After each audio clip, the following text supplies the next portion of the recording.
This session is on the video demonstration of experiment number 1 to study the performance of PID controller used to control the temperature of an oven, and this is covered in the course on process dynamics and control, and the code of that currently in the scheme happens to be UEI 605. When we come to the temperature control, it is just a kind of demonstration of one of the process parameters which is very oftenly used in most of the industrial control systems. In this case, we shall be having a small scaled down oven with a cooling system in the form of a fan, with a heating system in the form of a kind of heater, and we shall be recording the data manually after a fixed interval of time, let us say 10 seconds, and we shall be recording this to avoid use of expensive equipment like XY recorder or pen recorder.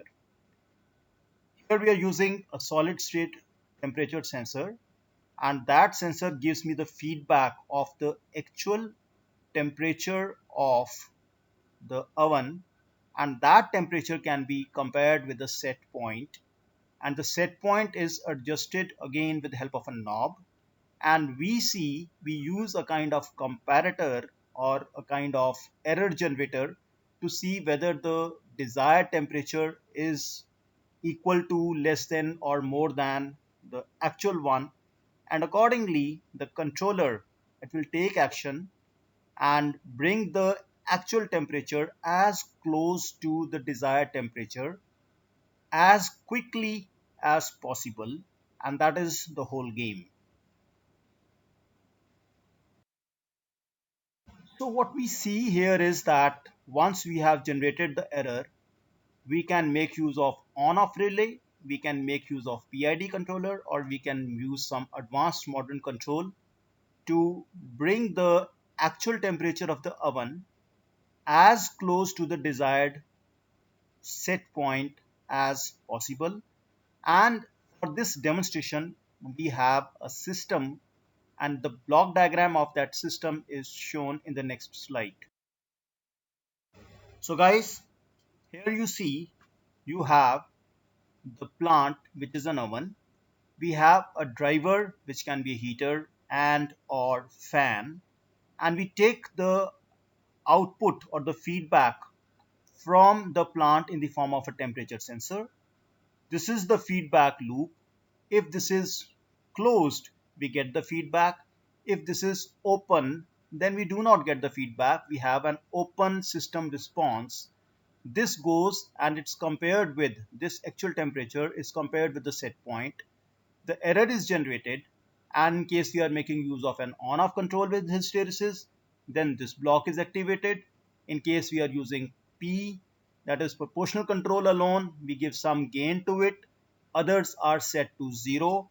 Otherwise, if you are making use of a PID controller, then we give some value to this P, some value to I, and some value to D, and the net of all these goes to the driver, which again is heating or cooling the plant, that is the oven in our case, to bring the temperature of this oven as close and as quickly to the set point. So this is the objective of this entire demonstration. This is how the process looks like, and as you can see from here, we have right now chosen the set point to be 90°. We have chosen relay. We have put off the PID controller. We have chosen relay, and we are not checking the feedback, in the sense that we are just making the relay take its action. Let the temperature increase to as high as possible.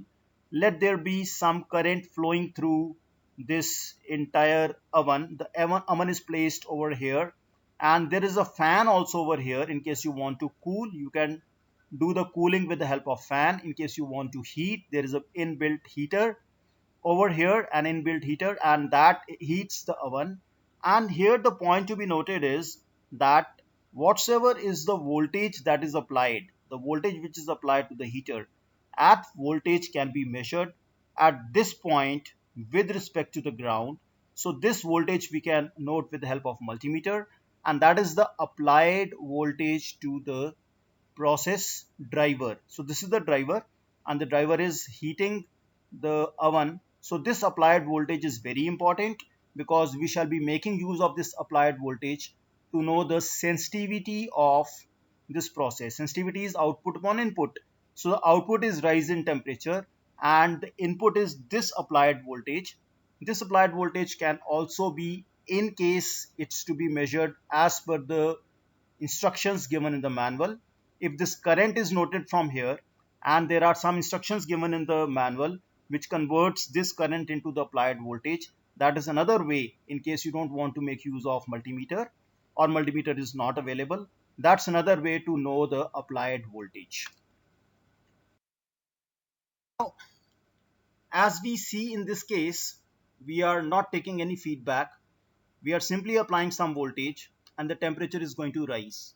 And we shall be recording this rise in temperature after due intervals of time. That is, after every 10 seconds, with the help of a copy, pencil, pen, we shall be noting down what is the temperature. And this is how it looks like. If I play this video, you will see that the temperature is rising: 42 degrees Celsius, 43 degrees Celsius, 44 degrees Celsius. You keep on noting this temperature after every 10 seconds, and you make a plot of this temperature on a piece of graph from where we shall be recording the plant parameters. So this process is called plant parameter identification. How the graph looks like, as you can very well see over here, the graph is the temperature rises and it ultimately saturates at some point 70 degree, 80 degree, 90 degree, whatsoever is the capability of the applied voltage. At that applied voltage we will get a certain rise in temperature. This rise in temperature over here, from here to here, this rise in temperature is noted from this graph. And from here you see this is the point of inflection.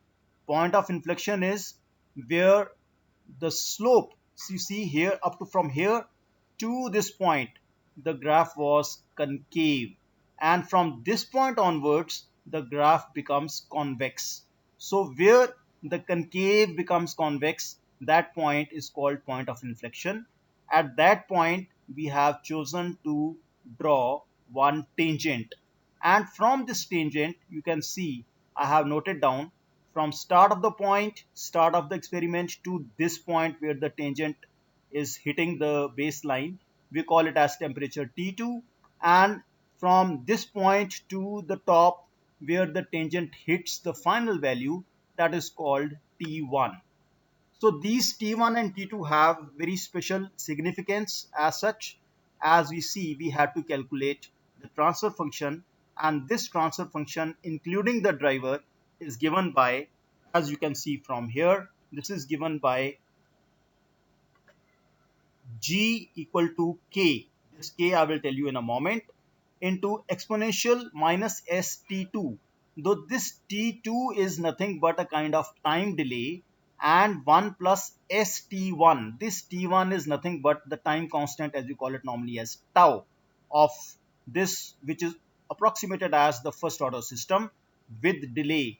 So once these T1 and T2 are known to me, I can calculate the transfer function of this entire process. And here this K, as I said, it is the static gain. It is rise in temperature divided by applied voltage. This is what I had explained you earlier as well. Once we know T1, T1 is nothing but tau, and we know T2, which is nothing but the time delay. As per Cohen-Kuhn method, you see the PID controller has its initial value as Kc. Kc is equal to 1 upon K tau upon tau d bracket 4 by 3 plus tau d upon 4 tau. I know tau d, I know tau. I can get to know the value of Kc, that is the value of P, gain for P, gain for I, and the gain for D. So all these three can be calculated making use of this particular formula. Once I'm over with this particular formula, I can tune the controller and I can let the heater cool off to ambient temperature again and go in for actual performance of temperature control. This is the control of oven, and you can see I have made some slight changes over here in the setting. The first change is that I have switched over from relay mode to PID mode. This is the major change I have made over here, and I have put this oven onto set point to some reasonable value. A reasonable value in this case is, let us say I have taken 56 degree as a reasonable temperature, as I want the temperature to be at 56 degree at the applied voltage of the entire process, which will be governed by the PID controller. So I have tuned the PID gains. The PID gain for P and I and D are selected as per our calculations given in the previous slide.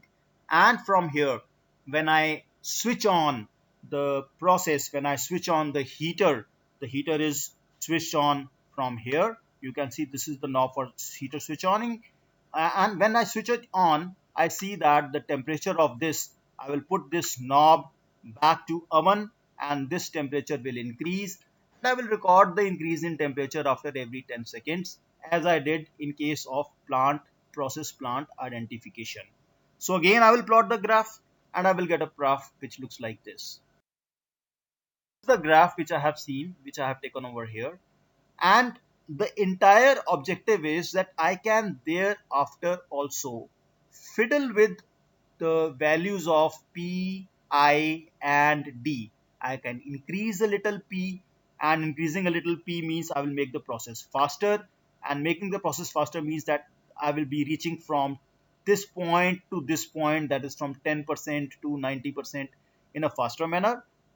But it has an issue that if we have more P, too much P, excessively high P, then it may result in some oscillations. You have some oscillations over here. Similarly, I can increase the value of I to make the steady state error 0, quickly come settle down over here. But then again, making I excessively high can result in overshoots. And I can also go in for D values to dampen the system. But again, too much of D is not very desirable thing, as it can overall deteriorate the performance and amplify some high frequency noise, if at all there is in the process. So I have to be very careful about the values of P, I and D I choose, and I optimize the tuning parameters so as to quickly reach the set point, stay in the settled band with as less overshoot as possible, with no steady state error at all. Finally, the value should be equal to the value of oven temperature should be equal to the desired set point, which was in this case 56 degrees Celsius. So this is how we control the we tune the controllers over here, and this is how we tune the controllers all over in most of the cases in most of the process plants.